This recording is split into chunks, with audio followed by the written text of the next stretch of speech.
এই বৃদ্ধ মহিলাকে তার ছেলে বাড়ি থেকে বের করে দেয়। তাই বৃদ্ধ মহিলা গ্রামে যাওয়ার সিদ্ধান্ত নেন, কিন্তু তখনই তিনি রাস্তার ধারে দেখতে পান একটি ছোট্ট শিশুকে। তাই তিনি দেরি না করে শিশুটিকে কোলে তুলে নেন, আর শিশুর গলায় ঝুলানো লোকের দেখে তিনি বুঝতে পারেন এই শিশুকে নিশ্চয়ই তার পরিবার এখানে ফেলে গিয়েছে।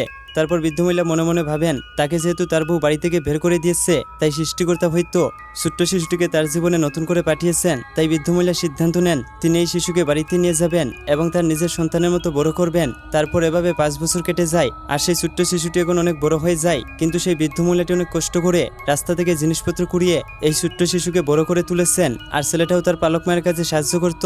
কিন্তু একদিন বাড়ি যাওয়ার পথে ছেলেটি অসুস্থ হয়ে রাস্তায় পড়ে যায়। তাই বৃদ্ধ মহিলা তাড়াতাড়ি করে তাকে নিয়ে হাসপাতালে চলে যান, কিন্তু ডাক্তার এসে জানায় ছেলেটিকে বাঁচানোর জন্য তার লিভার পরিবর্তন করতে হবে। এই কথা শুনে বৃদ্ধ মহিলার সাথে সাথে বলেন তিনি নিজের লিভার দিবেন, কিন্তু তারপর ডাক্তার বলে আপনার বয়স অনেক বেশি হয়ে গেছে, আর এমনিতেও যাকে রাস্তা থেকে কুড়িয়ে পেয়েছেন তার জন্য নিজের জীবন দিয়ে কি করবেন। এদিকে ছেলেটির বাবা মা তাদের শত্রুদের মোকাবেলা করার পর তাদের ছেলেকে খুঁজতে থাকেন। আসলে ছেলেটির বাবা ছিলেন দেশের সবচেয়ে বড় ধনী ব্যক্তি, আর 5 বছর আগে সম্পত্তির জন্য তার চাচাতো ভাই তাকে হত্যা করার জন্য লোক পাঠায়। তাই বাধ্য হয়ে তিনি তার ছেলেকে রাস্তার কাছে রেখে পালিয়ে যান। এদিকে বৃদ্ধ মহিলার কথা মতো ডাক্তার শেষমেশ অপারেশন করার ব্যবস্থা করেন, কিন্তু তারপর ধনী লোকটাকে তার সহকারী এসে জানায় সেন্ট্রাল হাসপাতালে 6 বছরের এক বাচ্চা ছেলেকে ভর্তি করা হয়েছে, যার গলায় সেই জেডের লকেট রয়েছে। তারপর লোকটা যখন জানতে পারে তার ছেলেকে কেউ দত্তক নিয়েছিল আর হাসপাতালে তার ছেলের অপারেশন হচ্ছে, তখন তিনি দৌড়ে চলে যান তার ছেলেকে ফিরিয়ে আনার জন্য।